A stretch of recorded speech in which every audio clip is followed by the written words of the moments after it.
Bon, salut à tous, bienvenue dans cette nouvelle vidéo.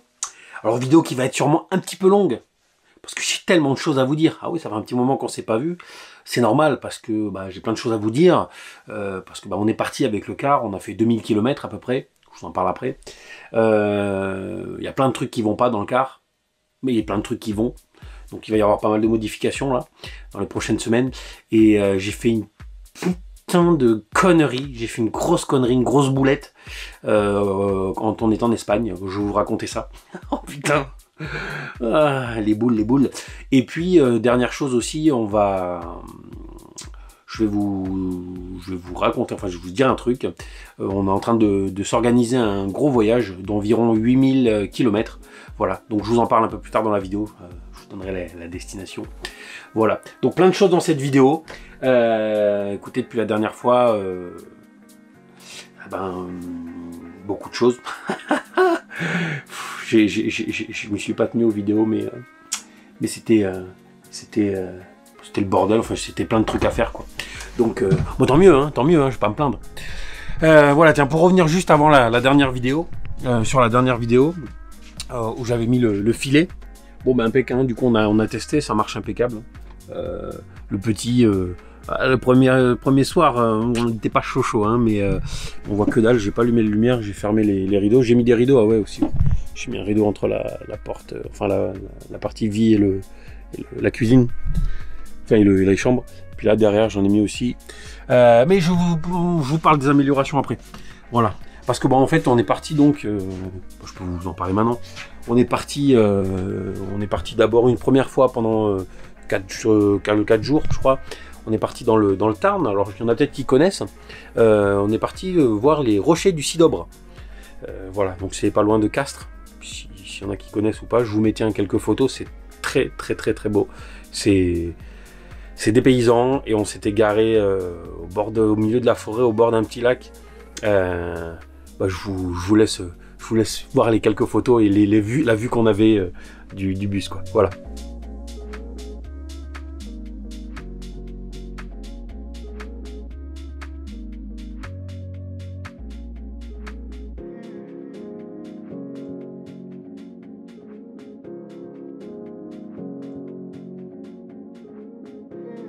Bon, ouais, ça claque, hein. Ça, franchement, c'était du pur bonheur, quoi. C'était dépaysement total. La nuit noire, on entendait plein d'animaux chelous et tout. Les enfants, ils avaient peur. Enfin voilà, bref. Donc on est parti là-bas, passé quelques jours, on a fait 400 bornes, c'était pas mal pour la première sortie avec le car, pour le faire rouler. Bon, il n'y a pas eu de problème spécifique. Et par contre, après on est reparti, donc il y a une quinzaine de jours, on est parti passer une grosse semaine en Afrique, j'allais dire putain n'importe quoi, en Espagne. Voilà, et l'Espagne c'était bien sympa aussi, on s'est bien amusé, on a dormi pas mal de nuits, on a pu dormir comme c'est hors saison, on a pu dormir au bord de la plage.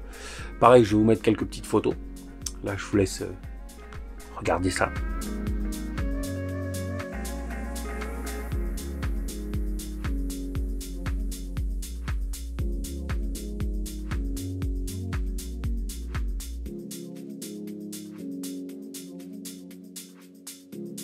Bon, pareil, c'était bien sympa, hein, l'Espagne.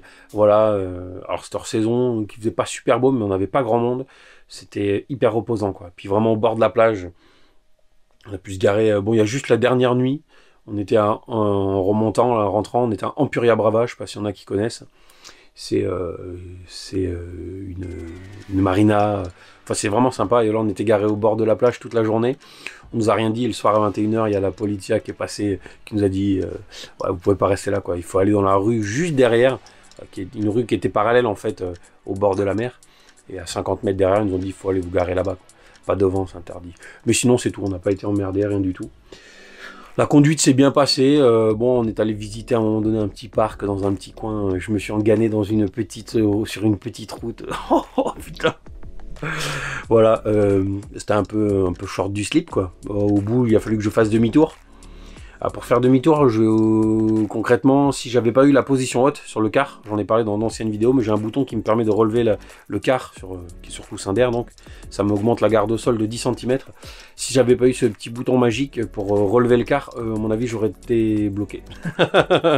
Voilà, donc si vous achetez un car pour l'aménager, pensez à vérifier qu'il y ait bien une position haute, en tout cas que vous puissiez le lever pour faire des manœuvres. Voilà, petit... ça, je dis ça, hein. Et voilà, et mis à part ça, tout s'est bien passé. Alors une chose, quand je roule, j'ai des vibrations un peu dans le volant. Je pense que c'est dû au pneu avant, puisqu'il est resté longtemps garé, hein, sans rouler. Je me demande si les pneus avant sont pas un peu déformés. Donc du coup, comme ils sont pas tout jeunes, je vais les faire changer. Je vais faire changer les deux pneus avant. Et alors j'ai un bon plan, c'est comme le pneu arrière que j'avais éclaté. Là, les deux pneus avant, je les fais changer pour 80 balles le pneu, quoi. Voilà, c'est des pneus d'occasion, mais qui sont quasi neufs. Bon, je vous en parlerai plus tard, ça. Voilà, donc je vais faire changer les deux pneus avant. Et sinon, après, galère, j'ai une grosse galère qui m'est arrivée. Allez, je vous la raconte maintenant. Et puis après, on passe aux modifications. La grosse galère qui m'est arrivée, on était donc en Espagne, sur le retour, on rentre, je me dis, je vais faire le plein. Parce que là-bas, le gasoil était à 1,25 €. Donc je dis, je vais faire le plein. Bon, pendant que je remplissais le réservoir, je transpirais à grosses gouttes. Putain, c'est cher, hein. Enfin, c'est le gros réservoir, même à 1,25 €, les prix, ça monte. Bref, je fais le plein parce que on rentrait. Je ferme le réservoir, enfin, je ferme la porte et tout, je remonte, machin, on part sur la route. Et au bout d'une heure, on s'arrête, les gamins avaient faim. Là, je descends et je vois du gasoil. Enfin, je vois des traces partout sur le côté du bus, jusqu'à l'arrière. Je me dis, mais qu'est-ce que c'est que ce bordel? Je touche la petite tache qu'il y a sur la carrosserie, le gasoil. Et là, ça fait tilt dans mon cerveau. Je me suis dit, putain, Julien, non. J'ouvre la petite porte de la trappe à gasoil, et là, je m'aperçois que j'avais pas fermé le bouchon. Eh ouais, Bibi, il a pas fermé le bouchon du réservoir de gasoil. Du coup, qu'est-ce qui s'est passé, hein? J'ai pas fermé le bouchon, je l'avais rempli ras la gueule, le réservoir. Plein de chez plein. J'ai pas fermé le bouchon, on est parti, on a roulé 1 heure. Qu'est-ce qui s'est passé à votre avis, hein, avec le ballon, le liquide dans le réservoir? Eh ben, le gasoil, il est sorti. Voilà, alors ça fait chier parce que j'ai dû perdre, je sais pas, 50, 60, 70 litres de gasoil sur la route. Enfin, sur la route, c'était des chemins, donc, mais enfin bon, voilà, j'avais vraiment les boules. Déjà, écologiquement parlant, le gasoil, hein, c'est dégueulasse, hein, donc écologiquement parlant, j'ai pollué, et puis j'ai perdu du gasoil, du pognon, quoi. Voilà, j'avais vraiment les boules, quoi. Ça m'a un peu foutu le moral à sec là, pour rentrer, déjà les boules de rentrée, parce qu'on était bien. Et de rentrer retourner dans le train-train et tout, dans les comment dire, les contraintes liées, vous savez à quoi, hein, au COV. Bref, parce que là-bas, oui, en Espagne, on était tranquille. On nous a jamais demandé de passe. Il n'y a pas de besoin de passe là-bas pour aller au resto, pour aller visiter des trucs. Le masque, personne n'a le masque. Voilà. C'était quand même vachement plus tranquille, quoi. Pour les contraintes liées à ça. Et on rentre en France, retrouver tout ça, et en plus, putain, cette connerie que j'ai faite, quoi. Donc voilà, donc les boules. Alors pourquoi j'ai fait ça? Parce qu'en fait, je suis allé dans une station-service paumée, dans un endroit chelou, dans une zone industrielle où il y avait que des camions, il y avait que des Polonais, des mecs qui venaient des pays de l'Est, avec des camions, et c'était une station-service spéciale poids lourd. Alors déjà, le prix était plus cher, parce que je sais pas pourquoi, bref, mais le prix pour les camions était plus cher. Moi, j'ai payé beaucoup moins cher. Et en fait, je me suis mis à une première pompe, ça marchait pas d'un côté, donc du coup, j'ai fermé un côté, je suis allé faire de l'autre côté. Le mec, après, il arrivait pas, enfin, un bordel. Je me suis retrouvé dans un bordel, et un truc de fou. Et du coup, j'en ai oublié de fermer le bouchon. Voilà, bon maintenant, je penserai. Voilà, une fois la connerie, je ne ferai pas deux. Ah là là, bon voilà, bref. Enfin, en tout cas, tout ça, ça s'est soldé par un retour à la maison, et de plein d'idées, de projets. Voilà, donc on va s'organiser un gros voyage là pour partir en début d'année. pour faire 8000 km. Bon, je vous dis pas encore où, on en parle après, tout à l'heure. Mais voilà, donc du coup plein d'améliorations à faire. Plein d'améliorations à faire. Allez, on attaque ça. Bon, allez, on attaque, je vais vous dire un peu tout ce qu'il faut que je fasse maintenant. Alors, je vous ai prévenu au début de la vidéo, hein, ça va être long, je vais beaucoup parler, blablabla. Après, vous verrez aussi des choses, mais d'abord, je vais beaucoup parler. Hein. Je suis allé chercher ma petite liste où j'ai tout noté, tout ce qu'il fallait à faire. Voilà, je me suis fait un café parce que je risque d'avoir la gorge sèche à force de parler. Donc, voilà. Hein. Alors, déjà, il va falloir que je m'occupe un peu de la mécanique, parce que c'est vrai que bon, on est parti, on a fait 2000 bornes, j'avais rien fait niveau mécanique. Je vais vous raconter un truc aussi. Et là, donc, je vais m'occuper, je vais faire tout ce qu'il y a à faire niveau mécanique, avant de faire les 8000 bornes. Alors, avant de partir, je trouvais que le bus, enfin le car, il manquait de pêche un peu. Il y avait vraiment, ça manquait un peu, on sentait qu'il y avait des chevaux qui avaient disparu, quoi. Enfin, il manquait des chevaux, voilà. Du coup, j'ai fait un petit check-up et puis je me suis aperçu en fait de deux choses. J'entendais un petit sifflement là, quand on roulait, la vitre ouverte, j'entendais un truc assez aigu. Donc, je pensais à une fuite d'air au niveau du turbo, hein, parce que c'était vraiment quand le turbo se mettait en charge. Donc, j'ai regardé toutes les durées, j'ai rien vu, pas de fuite, rien. Et en fait, je me suis aperçu dans une petite pipe, une pipe d'admission, hein. Je vois là, il y en a là, ils ont tout de suite pensé mal. Donc dans une des pipes d'admission, enfin une pipe du turbo, hein, qui part à l'intercooleur. L'intercooleur, c'est un radiateur qui refroidit l'air, hein. Quand l'air passe dans le turbo, il est comprimé, il passe dans l'intercooleur qui est un radiateur qui refroidit l'air avant d'aller rejoindre la pompe à injection pour envoyer l'air frais ainsi que le gasoil dans le moteur. Petit cours de mécanique. Voilà, et donc il y avait une pipe là où il y avait 2 trous dedans. Il y avait 2 trous. Je sais pas si j'ai pas une photo, je vous la fais afficher là s'il y a une photo. Et en fait, ces 2 petits trous là, créaient une fuite d'air, donc il y avait un manque de pression, et donc ça faisait perdre en fait de la charge au turbo. Voilà, donc je vais la démonter. Là, je l'ai bouchée pour partir, et là comme on est revenu, je vais maintenant la démonter, je vais faire une soudure à froid, voir si ça tient. Et si jamais ça tient pas, j'irai voir un pote qui me soudera ça au milieu. Voilà, donc je me suis aperçu de ça. Et une autre chose, j'ai démonté le filtre à air. Voilà, j'ai démonté le filtre à air, que j'avais déjà démonté au début quand j'avais eu le car. Hein. Et il était propre, enfin, relativement propre. Et là, je l'ai démonté. Et j'ai dit, ouille, je vous mets une photo là, je crois que j'ai une photo. Vous voyez la gueule du truc, et ben en fait il était rempli, il était complètement colmaté de boue, de terre. Et en fait j'ai compris, hein, c'est quand j'ai lavé le car au Karcher, enfin plusieurs fois avant de peindre, etc. J'ai fait passer de l'eau dans dans l'espèce d'aspiration d'air, quoi, d'entrée d'air. Et du coup, eau plus poussière égale de la bouillasse. Et ça m'avait complètement bouché le filtre à air. Du coup, juste avant de partir, j'ai nettoyé, j'ai dégraissé, nettoyé à la soufflette le filtre à air. Et alors là, j'ai retrouvé 100 chevaux, quoi. Oh putain, une pêche et tout d'enfer. Donc du coup, j'ai commandé un filtre à air. Enfin, j'ai commandé un chapeau Kozak. Je vous montre.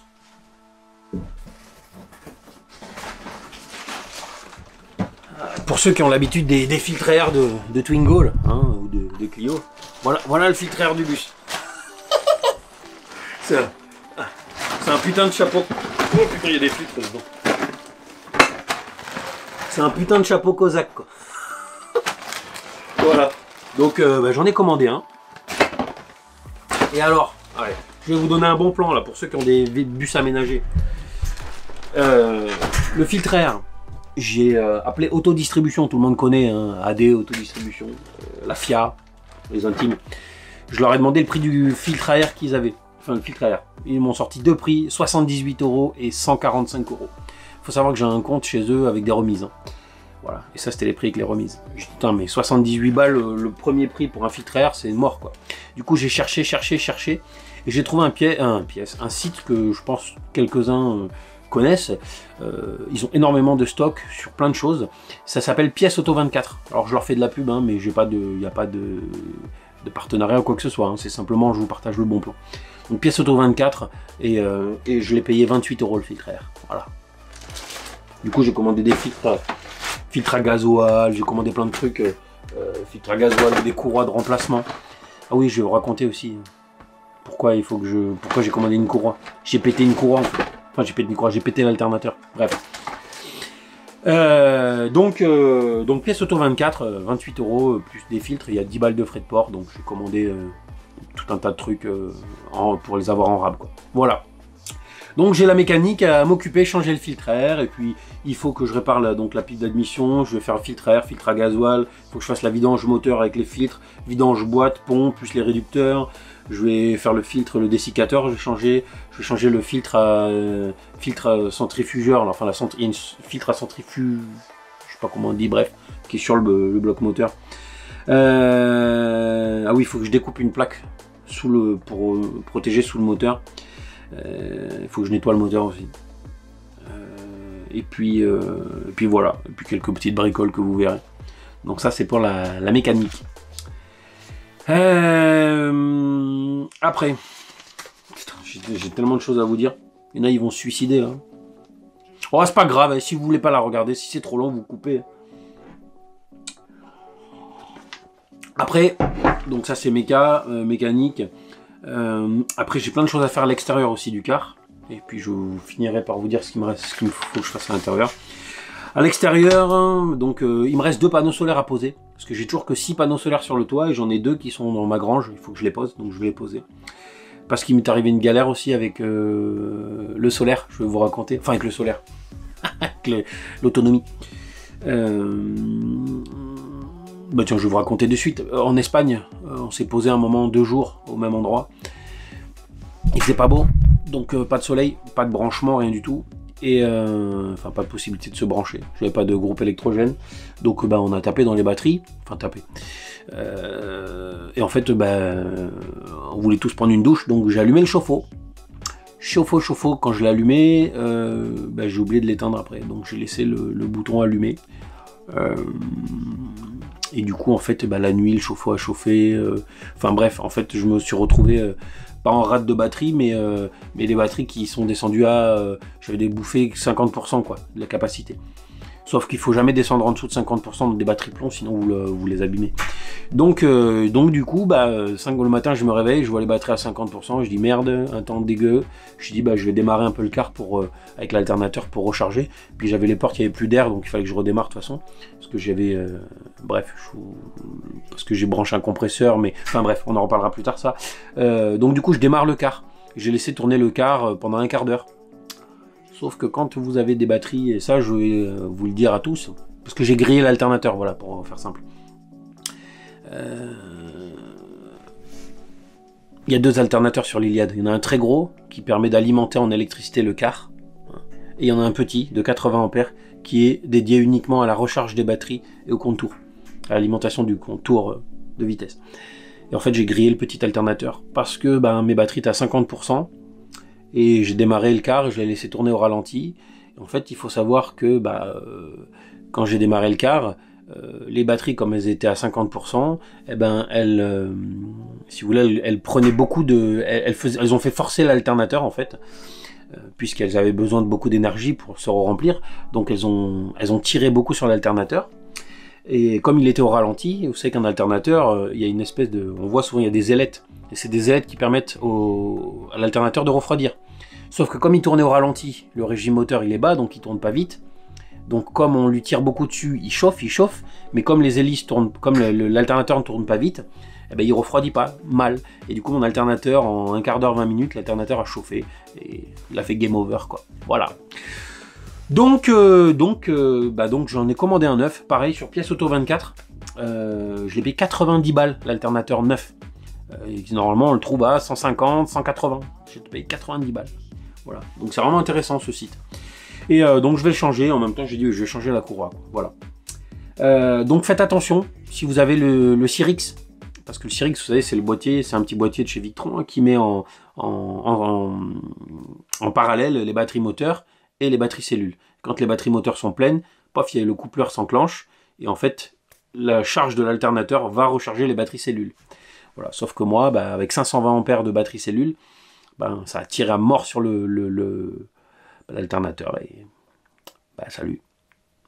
Ben, bon voyage à cet ancien alternateur. Voilà, donc faites gaffe à ça. Si vous avez le cas, que vous avez les batteries trop déchargées et que vous démarrez le véhicule, roulez avec.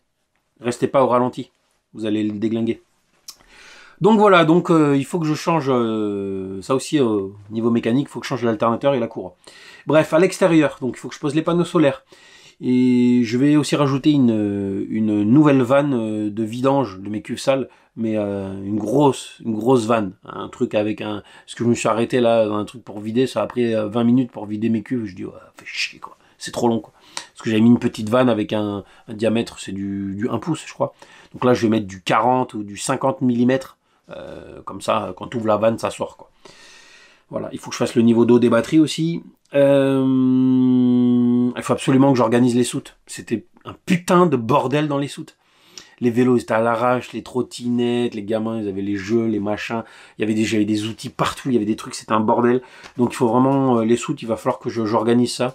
Je vais faire des à l'arrière il y a les cuves d'eau, les machins, les trucs comme ça. À l'avant c'est les batteries, l'onduleur, le chauffage, et je vais faire des étagères pour ranger mes caisses à outils, mes boîtes avec des trucs, enfin voilà. Je vais faire des étagères pour que ce soit vraiment propre, et la soute du milieu, ça sera la soute où on peut mettre un peu tout, les vélos, les trottinettes, les machins et tout. Voilà. Par rapport à mon problème de chauffe-eau aussi. Du coup, ce que je n'avais pas fait, je l'ai, hein, mais je l'avais pas installé. Je vais installer un petit Webasto, Webasto, on s'en fout comme on dit. Hein. Les petits Webasto qui chauffent l'eau.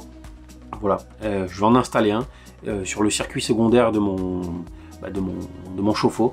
Comme ça, si j'ai besoin d'eau chaude, au lieu d'allumer la résistance électrique s'il n'y a pas de soleil, eh ben j'allume cette petite chaudière qui chauffera l'eau chaude dans le ballon. Voilà. Il faut absolument que j'ai une plaque à l'arrière à mettre sur la porte, parce que j'ai eu des infiltrations d'eau. Parce que ben, j'ai pas mis de plaque et il manque une petite plaque de protection, du coup l'eau elle passe... Bref. Il faut que je mette... ouais, enfin après j'ai quelques joints sur les contours des fenêtres, machin à faire quoi. Et à l'intérieur, putain, il y en a, ils vont se suicider là. Ça fait déjà 20 minutes de vidéo. Je vous l'avais dit, Et donc, ouais, bon, à l'intérieur, je vous dis rapidement. Après, vous le verrez quand je le fais. Ouais, il faut que j'installe des filets de rangement, des porte-manteaux. Ça nous a manqué. À l'avant, dans la partie cabine. Là. Ici. C'est vrai que la cabine, elle est grande. Sauf que quand on est arrêté, ben, c'est dommage, cet espace est perdu. Du coup, les sièges, je vais les reculer. Ces deux sièges. Et je vais mettre une table à l'avant, ici. Une table, alors je vais faire un truc propre aux normes, hein, avec les arrondis, etc. Et j'aurai une table. Comme ça, les grandes, quand on s'arrête, elles peuvent utiliser devant pour dessiner, pour faire des trucs, machin. Parce que ça nous est arrivé là, quand on était en Espagne. À un moment donné, les gamines, elles veulent dessiner, faire de la peinture, ok. Elles se mettent là, au milieu. Sauf que c'était bientôt l'heure de manger, donc on voulait mettre la table. Le petit qui faisait des allers-retours à fond courant à l'intérieur, là. Enfin, c'était le bordel, quoi. Du coup, on s'est dit, il faut qu'on trouve un système, et pour déporter, pareil, moi, à un moment donné, je me suis posé sur le PC, les gamins regardaient un dessin animé, j'avais le PC sur la table à côté, enfin, c'était le bordel. Du coup, je vais vraiment faire je vais essayer d'utiliser un peu plus cette partie cabine. Donc, reculer le siège, mettre une table ici, avec des rangements, là, je vais mettre des meubles à chaussures en bas, etc. J'ai mis des porte-manteaux déjà, vite fait comme ça, mais il faut que j'en fixe. Et voilà, et il faut que je vais mettre un système pour fermer les fenêtres, parce que c'est vrai que fermer pour pouvoir avoir une pièce de vie qu'on voit pas à l'extérieur, quoi. Donc je vais faire un système avec des rideaux, je sais pas, je vais voir, des rideaux thermiques. Vous verrez ça. Ah oui, il faut que je mette des moustiquaires aussi. C'est pareil, il y a eu des mouches, putain, les mouches c'est chiant, quoi. Donc il y a partout des moustiquaires sauf à l'avant, et du coup elle rentrait par l'avant.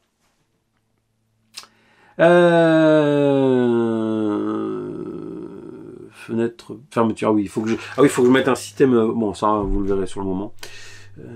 Il faut que je fabrique des étagères aussi sous le meuble sous le lit de mon fils. Parce que j'avais mis, vous savez, des meubles à tiroirs et en plastique.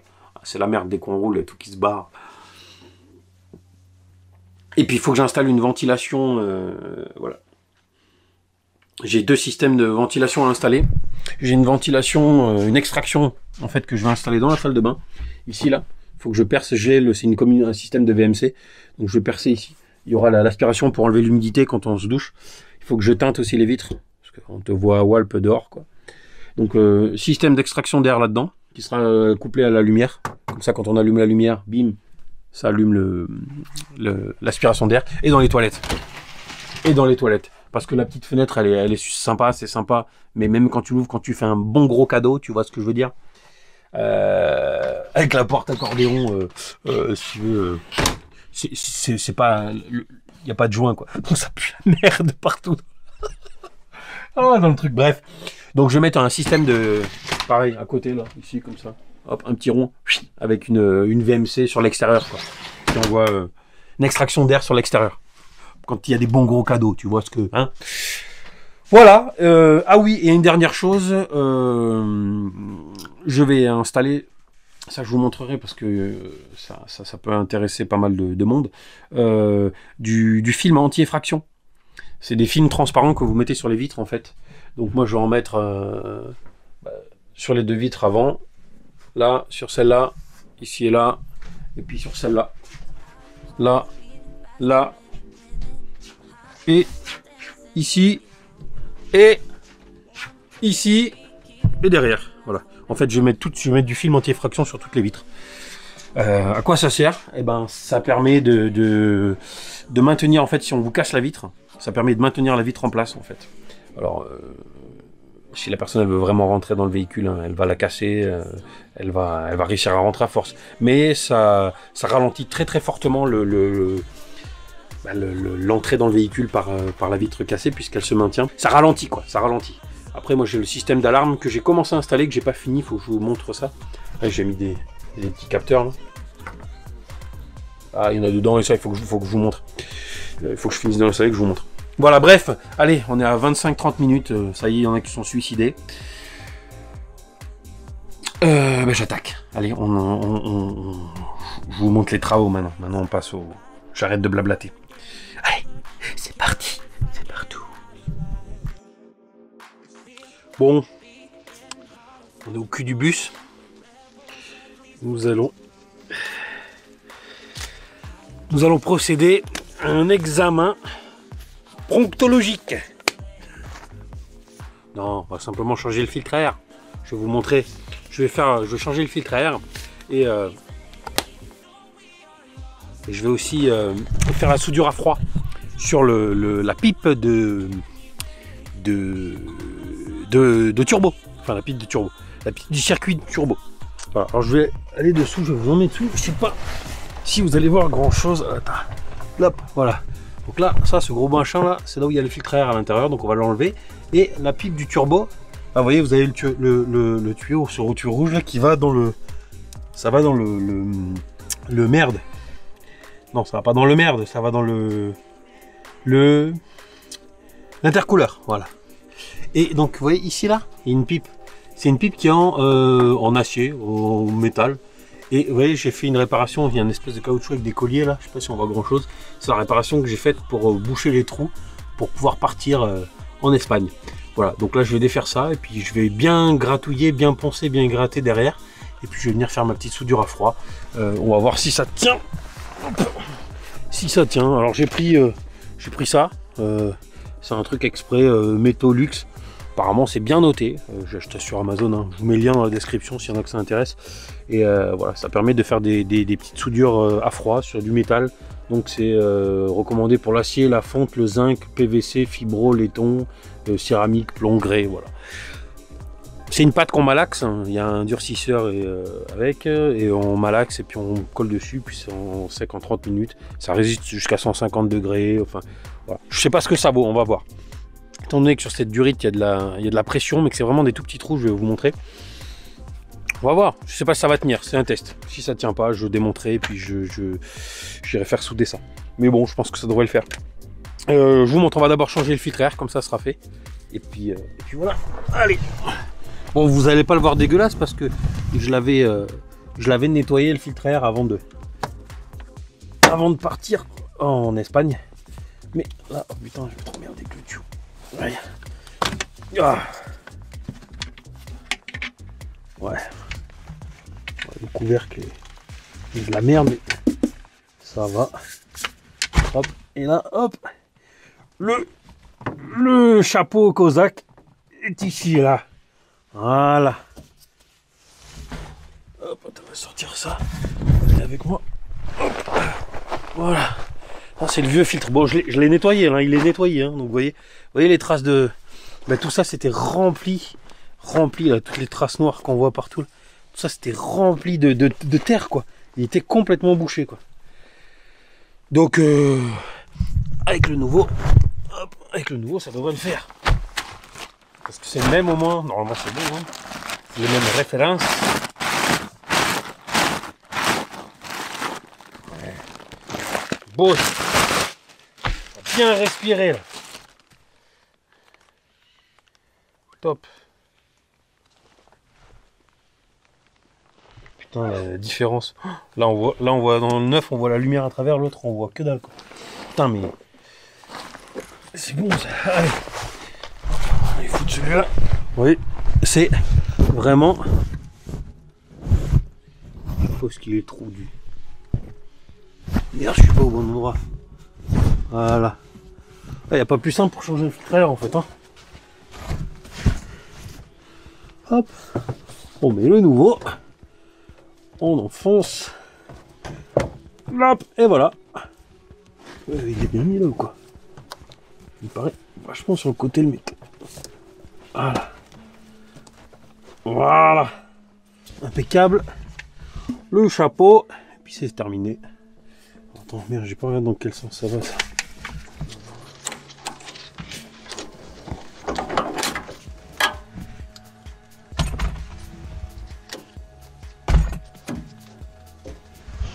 Voilà, est-ce que vous voyez les petits trous là?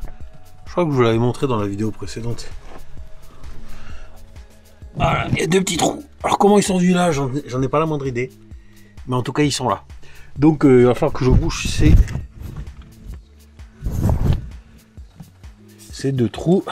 Déjà, un coup de brosse métallique.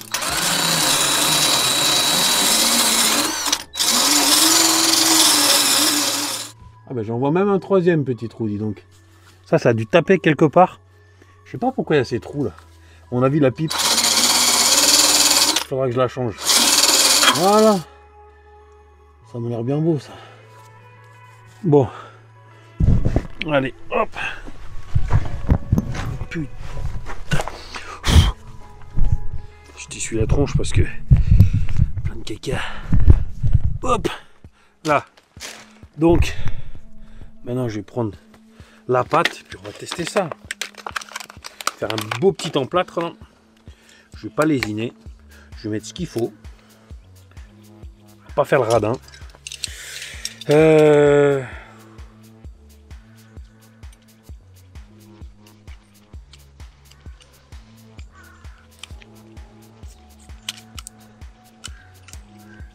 Ça pue ça.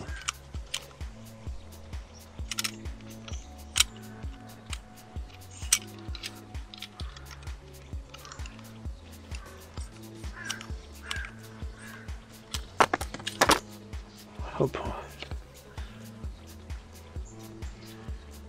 Bien ranger ça. Le garder précieusement. Hop. Donc ils disent prendre, découper un morceau, le malaxer jusqu'à ce que mort s'en suive. Je déconne. Hein. Comment je fais pour sortir ce plastique là? Il dit de malaxer jusqu'à qu'il n'y ait plus de zébrure.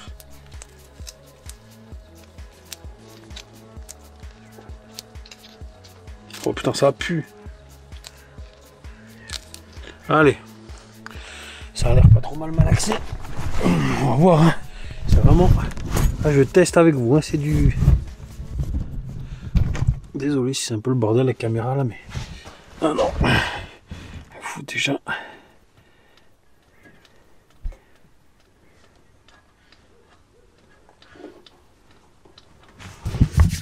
Bon voilà. c'est fait. On verra ce que ça donne. Soudure à froid. Il y a ça dans le... Oui, parce qu'il y en a qui vont me dire, avec la pression du turbo, ça va pas tenir. A priori, si, hein, c'est fait, ça tient... ça, je sais pas si ça tient pas jusqu'à 10 bars de pression, un truc comme ça. Donc, normalement, la pression devrait pas être un problème.